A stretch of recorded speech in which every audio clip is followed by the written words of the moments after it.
नमस्कार, स्वागत है आपके YouTube channel the reading noob पर।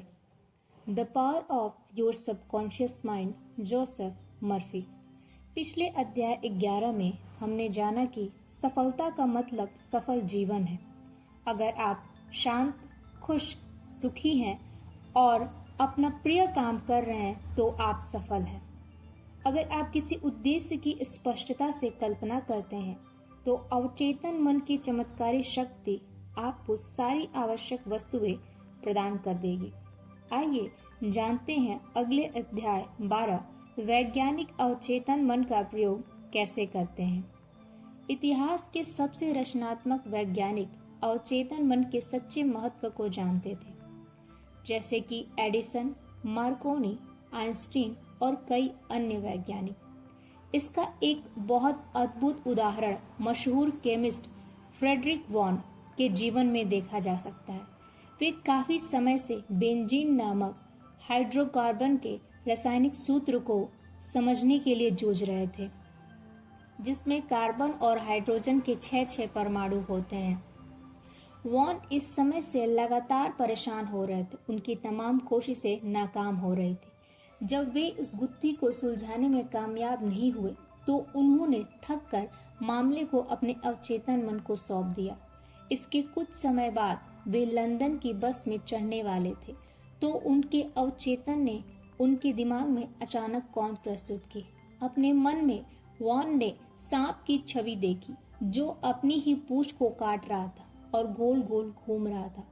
अवचेतन मन के इस संदेश से वे प्रेरित हो गए और उन्होंने अपनी खोज की दिशा बदल ली। जल्दी ही उन्हें लंबे समय से चाहा गया जवाब मिल गया। परमाणुओं का गोलाकार संयोजन, जिसे बेंजीन रिंग नाम से जाना जाता है। किस तरह एक मशहूर वैज्ञानिक ने अपने आविष्कार किए। निकोला टेस्ला विद्युत के क्षेत्र में बहुत प्रतिभाशाली प्रदर्शक थे। विज्ञान म्यूजियम में रखी टेस्ला काइल बच्चों को हमेशा बहुत पसंद आती है। यह उनका सिर्फ एक आविष्कार है। आवेशित धातु के इस गोले को जब कोई छूता है तो स्थैतिक विद्युत उसके बाल खड़े कर देती है। टेस्ला ने प्रसारण ऊर्जा का अवधारणा के भी प्रयोग किए और इस विषय में उनके विचार अब भी क्रांतिकारी समझे जाते थे। टेस्ला अवचेतन मन की शक्ति पर विश्वास करते थे और उसका इस्तेमाल भी करते थे। जब भी उनके मन में किसी नए आविष्कार या नए शोध की दिशा का विचार आता था तो वे अपनी कल्पना में इसकी तस्वीर बनाते थे और फिर इसे अवचेतन मन के हवाले कर देते थे। वे जानते थे कि उनका अवचेतन मन इसे सही तरीके से पूरा बना देगा और उनके अवचेतन मन को वे सारी बातें बता देगा जो इसे साकार करने के लिए जरूरी है। हर संभावित सुधार पर शांति से मनन करने की वजह से गलतियां सुधारने में उनका जरा भी समय बर्बाद नहीं हुआ, क्योंकि गलतियां हुई ही नहीं। अपने साथ काम करने वाले तकनीशियों को वे अपने मस्तिष्क से निकला आदर्श पूर्ण प्रोडक्ट देने में सक्षम थे। एक इंटरव्यू में उन्होंने कहा था, मेरा यंत्र हमेशा मेरी कल्पना के अनुरूप ही काम करता। 20 सालों में इसका एक भी अपवाद नहीं है। किस तरह एक असाधारण डॉक्टर ने डायबिटीज की समस्या सुलझाई। 1920 के दशक में मशहूर कनाडाई डॉक्टर और शोधकर्ता डॉक्टर फ्रेडरिक बैटिंग ने अपना ध्यान डायबिटीज की ओर मोड़ा। उस वक्त तक चिकित्सा विज्ञान इस बीमारी की रोकथाम का कोई प्रभावी उपाय नहीं सुझा पाया था। डॉक्टर बैटिंग ने इस विषय पर प्रयोग करने और इस पर उपलब्ध अंतर्राष्ट्रीय साहित्य के अध्ययन में काफी समय लगाया, लेकिन उन्होंने जो भी रास्ता खोजा वह बंद मिला। असफल कोशिशों के लंबे दिन के बाद एक रात को वो सो गए। दिन में और चेतन मन में उन्हें निर्देश दिया कि वे कुत्तों की बिगड़ी हुई पैनक्रियाटिक डक्ट से अवशेष निकालें। इस प्रेरणा से वे इंसुलिन की खोज कर पाए, जो आज भी असंख्य लोगों की मदद कर रही है। आप ध्यान दें, डॉक्टर बैटिंग काफी समय से चेतन मन से इस समस्या को सुलझाने की कोशिश कर रहे थे। उनके अवचेतन ने इसके अनुरूप प्रतिक्रिया की। इससे यह निष्कर्ष नहीं निकलता कि आपको भी हमेशा रातों रात जवाब मिल जाएगा। हो सकता है जब आप कुछ समय तक ना मिले, हताश ना हो, हर रात सोने से ठीक पहले समस्या अपने अचेतन मन के हवाले इस तरह करते रहें जैसे आपने यह काम पहले कभी ना किया हो। किस तरह एक वैज्ञानिक सोवियत कॉन्सेंट्रेशन कैंप से भागा। डॉक्टर लोथार वॉन ब्लैकस्मिथ प्रतिभाशाली इलेक्ट्रॉनिक्स इंजीनियर थे। द्वितीय विश्व युद्ध के दौरान उन्हें एक सोवियत कॉन्सेंट्रेशन कैंप में बंद कर दिया गया। वे अपने बचाव और अंततः आजादी की ओर भाग निकलने का श्रेय अपने अवचेतन मन की शक्तियों को देते हैं। वे कहते हैं, मैं रूस में एक कोयला खदान में युद्धबंदी में था और मैंने जेल के अहाते में अपने चारों तरफ लोगों को मरते देखा। क्रूर पहरेदार, दम्भी अफसर और चालाक कम्युनिस्ट अफसर हम पर नजर रखते थे। थोड़े से मेडिकल चेकअप के बाद हर कैदी को कोयले का कोटा तय कर दिया जाता था। मेरा कोटा 300 पाउंड प्रतिदिन था। अगर कोई कैदी अपना कोटा पूरा नहीं करता था तो उसे मिलने वाले थोड़े से राशन में भी कटौती कर दी जाती थी और कुछ समय में वह कब्र में पहुंच जाता था। मैं वहां से भागने पर ध्यान केंद्रित करने लगा। मैं जानता था कि मेरा अवचेतन मन किसी न किसी तरह कोई न कोई रास्ता खोज लेगा। जर्मनी में मेरा घर तबाह हो गया, मेरा परिवार मिट गया था। मेरे सभी मित्र और पूर्व सहयोगी या तो युद्ध में मर चुके थे या फिर कंसंट्रेशन में कैंपों में थे। मैंने अपने अवचेतन मन से कहा, मैं लॉस एंजलिस पहुंचना चाहता हूं और तुम्हें रास्ता खोजना है। हर दिन हर रात मैं कल्पना करता था कि मैं विल्शायर रोड पर एक अमेरिकी लड़की के साथ टहल रहा हूं जिससे मैं युद्ध से पहले बर्लिन में मिला था। अब वह मेरी पत्नी है। मैं खास तौर पर खुद को अपनी काल्पनिक अमेरिकी कार में लॉस एंजलिस की सड़कों पर इधर से उधर देखता। हर सुबह प्रमुख पहरेदार लाइन में खड़े कैदियों को गिनता था। वह कहता था 1 2 3 आदि। एक दिन जब वह 17वां नंबर पुकारा गया जो मेरा क्रम था तो मैं अलग खड़ा हो गया। इस बीच पहरेदार को किसी ने एकाध मिनट के लिए बुलवा लिया और वापस लौटने पर उसने गलती से अगले आदमी को 17 नंबर के रूप में गिन लिया। जब शाम को कैदी लौटे तो उनकी संख्या पूरी निकली। किसी को पता ही नहीं चला कि मैं नहीं लौटा हूँ और मैं जानता था कि यह पता चलने में उन्हें काफी समय लगेगा। मैं बिना किसी को पता चले कैंप से बाहर निकल गया और 24 घंटे तक पैदल चलता रहा। अगले दिन मैंने एक वीरान कस्बे में आराम किया। मैं मछली पकड़कर और कुछ जंगली पक्षियों का शिकार करके जिंदा रहा। दोस्तों की मदद से मैंने लूसन स्विट्जरलैंड का रुख लिया। एक शाम पैलेस होटल लूसन में मैंने एक अमेरिकी व्यक्ति और उसकी पत्नी से बात की। उस आदमी ने मुझसे पूछा कि क्या मैं सांता मोनिका कैलिफोर्निया में उनके घर अतिथि बनना चाहता हूँ। मैंने स्वीकार किया।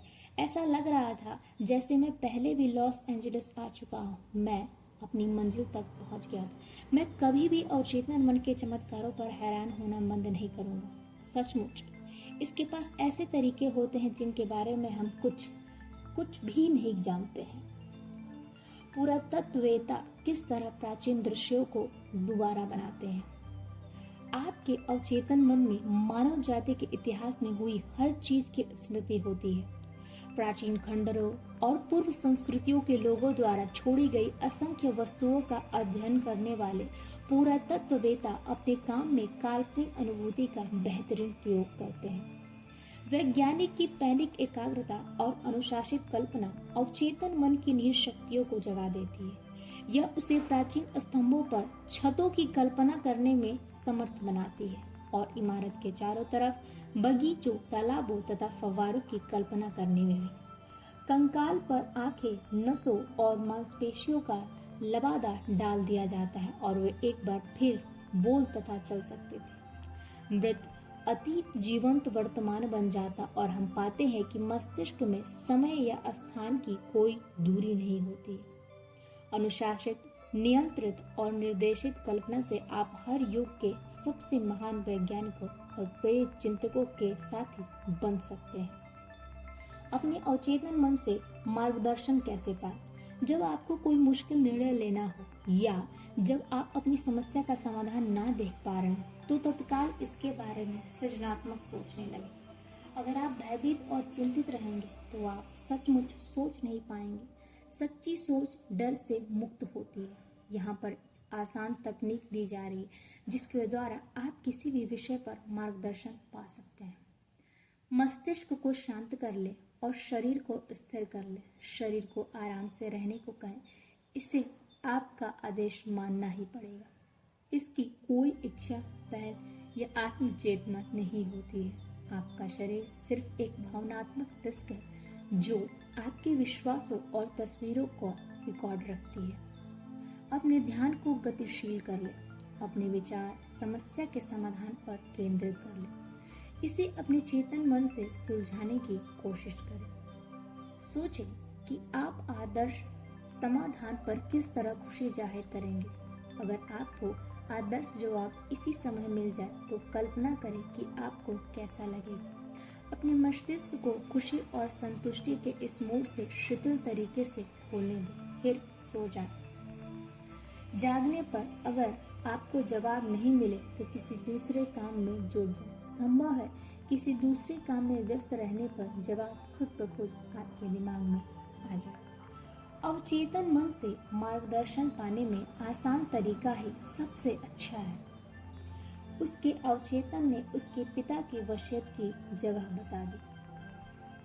ह्यूगो आर नामक युवक ने लॉस एंजलिस में जोसेफ मर्फी की भाषण सुनी। उसने जोसेफ मर्फी को बताया कि अवचेतन मन की शक्ति के बारे में अपना अनुभव साझा किया। उसके पिता का अचानक देहांत हो गया था और ऐसा लग रहा था कि उन्होंने कोई वसीयत नहीं छोड़ी थी। उसकी बहन ने उसे बताया कि उनके पिता ने एक बार अपनी वसीयत बनाने का जिक्र किया था। ह्यूगो को एहसास था कि अगर उसके पिता की वसीयत नहीं मिली तो जायदाद राज्य के नियमों के आधार पर बटेगी, जो शायद उसके पिता की इच्छाओं के अनुरूप नहीं होगा। तभी ह्यूगो को अवचेतन मन के प्रयोग के बारे में सीखी बातें याद आई।